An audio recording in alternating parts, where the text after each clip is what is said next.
Só Boulos e Nunes que não. Vou fazer a pergunta para o Datena.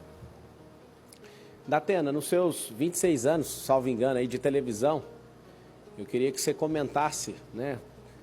Qual foi o pior prefeito da história? O que mais trouxe de aprendizado para você? Caso alguém aqui vença essa eleição, queria pegar essa experiência sua como jornalista e como apresentador, alguém muito ativo aí na televisão. Quem que é o pior prefeito da história da cidade de São Paulo?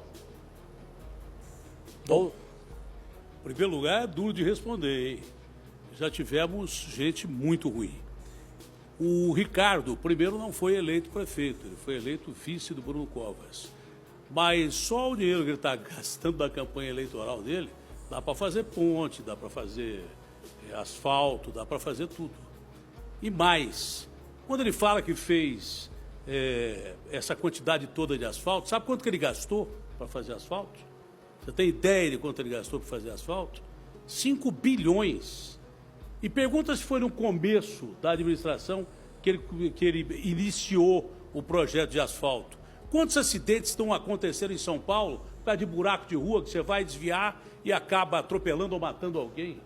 Pergunta quantas calçadas do 1 bilhão e 500 mil metros quadrados que ele prometeu, que o Bruno prometeu, que ele não fez, que facilita atropelamento.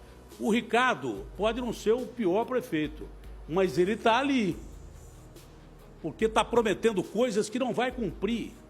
Ele está fazendo obras eleitoreiras, gastando dinheiro pra caramba, que ele tem certeza absoluta que não vai cumprir, porque não vai ser eleito o prefeito de São Paulo. Quem vai cumprir essas obras se não tiver o desprendimento que nós temos? Se for obra boa, a gente continua. O Ricardo, na verdade, que me perdoe, nós tivemos vários embates, principalmente no campo do jornalismo, e dentre esses todos embates, eu sempre coloquei a minha posição em relação à administração dele e não poderia voltar atrás aqui.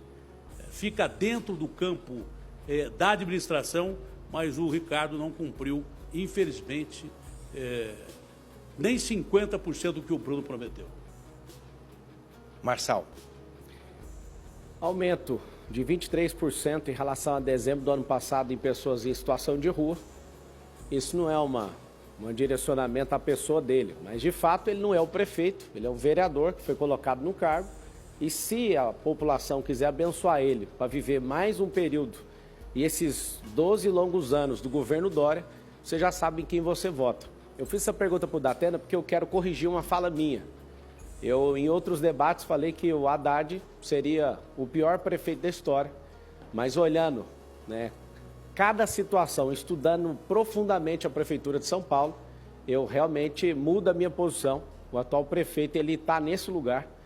De fato, ele fez coisas que ninguém fez, com obras, né, sem licitação, já foi comentado aqui. Não resolveu o problema nem de longe de saneamento básico. Nós temos o pior ar do mundo nessa cidade. Nós temos, né, milhares de crianças em situação de rua, aumento da criminalidade.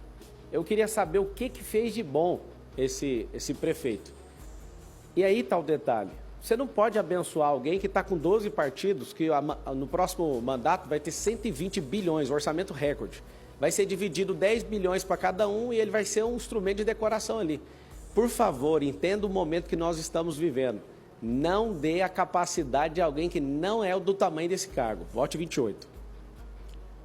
Tréplica, candidato. Olha, o Ricardo não está investigado nem indiciado, isso é verdade, na infiltração do PCC dessas companhias de ônibus. Mas há muito tempo a cidade inteira fala, todo mundo diz que tem PCC dentro dos ônibus. Será que o Ricardo nem imaginava isso? Em relação às obras que deveriam ser feitas em período emergencial, 70% dessas obras têm suspeita de concluio. Inclusive, não vou ouvir o Ricardo tocar num assunto que você não me pediu para não tocar, porque é um assunto pessoal. Eu não vou tocar nesse assunto. Mas você deveria ter mais zelo pela cidade que você administra. Você deveria saber o que acontece dentro da sua administração. Mesmo sem ser investigado, quando a gente for eleito prefeito de São Paulo, ou quem for eleito prefeito de São Paulo, vai ter a obrigação de analisar quem cometeu crimes com essas obras sem licitação e quem deixou cometer crimes com essas obras de licitação. Não pode um prefeito de São Paulo se omitir dizendo que não sabia disto ou daquilo. Omissão é pior do que uma ação ruim. Nada melhor do que você aceitar a situação, pedir investigação, como de fato você pediu dos ônibus, mas dessas obras há suspeição de conluio e não se sabe quem deixou esses bandidos entrarem no meio dessas licitações emergenciais, com empresas que de repente não tem ninguém trabalhando, que tem carros que são contratados, mas não tem ninguém para dirigir e coisas que tais. Talvez sirva de exemplo para uma próxima oportunidade, se você tiver. Mas até agora não teve e dificilmente terá. Obrigado, candidatos. Próxima rodada, Tabata